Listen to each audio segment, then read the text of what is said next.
Nos últimos anos, esta parte tem sido frequente no desporto nacional, uma crise financeira que se tem abalado pelos vários clubes nas várias modalidades, com particular destaque para os ditos clubes históricos no panorama desportivo nacional. Um dos assuntos mais gritantes prende-se com a falta de cumprimento dos clubes no que se refere ao pagamento de salários e luvas aos seus jogadores e treinadores. Vamos olhar para o exemplo do histórico Desportivo de Maputo, que recentemente foi despromovido do escalão máximo do futebol. É triste ver isto aqui, homens grandes, família, a passar dificuldades, estão a passar em casa, trabalharam coisa mais difícil todo ano para depois acontecer isso. Da história de jogar futebol nunca passei uma coisa igual, que até a direção não parece dizer alguma coisa, que era de esperar. Então estamos aqui, ninguém está como estão a ver. Por vezes sem dinheiro de transporte, por vezes sem uma alimentação regrada, mas não desistimos com isso. Tivemos apoio da massa associativa, que foi muito importante. Um dia virão coisas boas, mas esperamos essas coisas boas e não tivemos sucessos como esperávamos. Uma situação que deixa de certa forma agastados os jogadores e técnicos que trabalham e não são devidamente recompensados pelo esforço empreendido e vem um acordo com a entidade patronal violado. O Grupo Desportivo de Maputo não é o único nesta situação. Os jogadores do Madjed estão numa situação similar ou até pior. Estamos neste momento em casa de um jogador do Clube Desportivo de Madjed, este que está a viver uma situação dramática, tendo em conta que trabalhou e não foi ressarcido. Mas melhor do que ninguém, vamos deixar o jogador Cláudio, na circunstância, ser ele a contar a história que está a viver neste preciso momento. Vamos ao encontro do Cláudio, ele que poderá, de certa forma, esclarecer e mostrar a situação em que está a viver. Muito boa tarde, Cláudio. Estamos aqui a fazer esta pequena visita, tendo em conta o seu chamado. A esta altura, o que é que pode nos contar em termos da situação que está a passar, tendo em conta que disse que o Clube Desportivo Madjed está em dívida consigo? Boa tarde. Realmente é de lamentar o fato, porque isso está a mexer com a minha estrutura pessoal, a minha organização.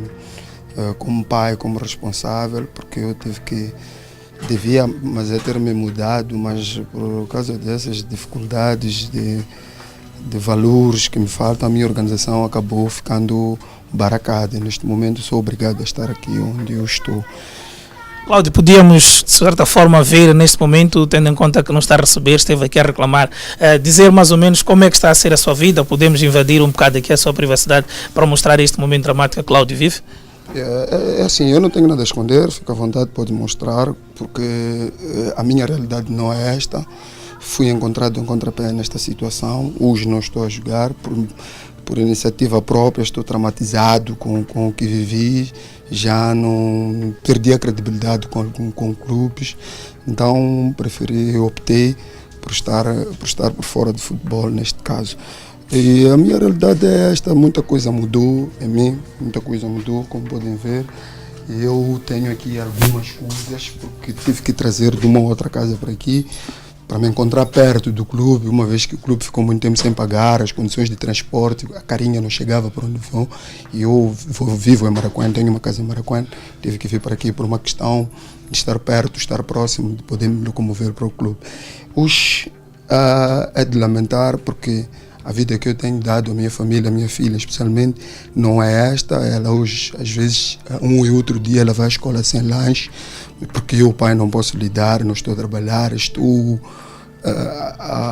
preocupado, alarmado, porque a minha organização desde o ano passado ficou estragada. Eu era uma pessoa organizada em termos de alimentação, ficava com sumos, frutas, não só pela minha condição de atleta, mas também como um ser humano saudável, que tem uma família para criar, para sustentar, com hábitos alimentares adequados. Hoje, simplesmente na minha geleira tenho algumas águas, garrafas de água, uma e outra coisa, com esforço e apoio de amigos, porque não estou no futebol e ainda não estou a trabalhar.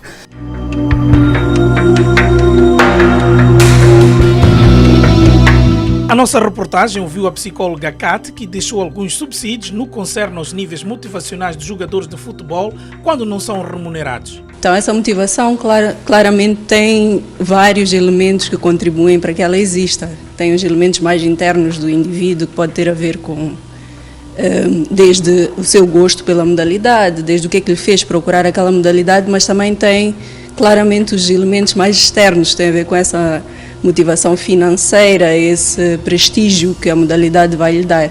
Então, não se pode descurar nenhum desses elementos. Um jogador até pode ser extremamente motivado internamente, ter vontade de jogar, mas se ele não consegue satisfazer as suas necessidades mais básicas, dificilmente vai ter motivação para continuar a jogar, para perseguir resultados, para deixar de fazer muitas outras coisas e concentrar-se naquilo que tem que ser feito no treino ou na competição. Para o secretário-geral da Federação Moçambicana de Futebol, Felipe Joane, existem mecanismos e normas para fazer com que os clubes cumpram com o acordado com os seus atletas. Sim, a medida muitas vezes é o clube não inscrever os jogadores enquanto não resolver o problema, né? Mas como disse, neste momento pode ser um assunto que está a emergir, de novo por aí que ainda não sabemos porque não fomos notificados por... Quem também foi chamado a dar o seu parecer com relação à situação vivida por boa parte dos jogadores que militam nos campeonatos nacionais foi o selecionador nacional Abel Xavier. Quem precisa de ter os jogadores na seleção na sua máxima concentração para o alcance dos objetivos a que se propuseram a sua contratação. É óbvio que o jogador economicamente precisa estar estável. É óbvio que os clubes que definem que os jogadores podem ser solução, tenham que dar estabilidade a esses jogadores. Não existe contratos profissionais a garantirem estabilidade aos jogadores. Há clubes que são dominantes e perdem jogadores ano para ano e que são solução para o futuro, porque são os jogadores que passam para o panorama nacional. E se um jogador chega à seleção nacional, não deve, porque perde valor, de ir à experiência a qualquer outro país. Estamos a perder valor, não estamos a dar importância àquilo que é nosso, até no processo negocial. O Sindicato Nacional de Jogadores de Futebol tem estado a fazer um esforço para tentar salvaguardar os direitos dos seus associados. E cabe a todos nós, conjuntamente, procurar velar pelos interesses dos jogadores e evitar que situações dessas possam ocorrer no futuro. Para o presidente do sindicato, António Gravata, é necessário que os associados estejam em permanente comunicação com o organismo que dirige e não apenas quando tem problemas. Naturalmente que é um paradoxo aquele que eventualmente deixa de pagar salário e acaba nos recebendo. Mas eu penso que é sobretudo a consciência que eles têm de que têm primeiro a dívida e reconhecem o papel do sindicato neste processo. Até porque, do ponto de vista de relação jogador, patronato, que é o clube, não existe confiança, não é? E nós aparecemos muitas das vezes a fazer o equilíbrio entre a relação direta entre o trabalhador, que é o jogador, e a própria direção do clube. Para o presidente da Federação Moçambicana de Futebol, Alberto Simango Júnior, este é um assunto de desconhecimento do organismo que dirige, pois é sua missão defender os interesses dos jogadores de futebol. Simango aconselha os jogadores a procurarem a federação para ajudar na resolução do problema. E o jogador, normalmente, quando tem uma situação idêntica a essa, ele recorre à Federação Moçambicana de Futebol para que seja ressarcido.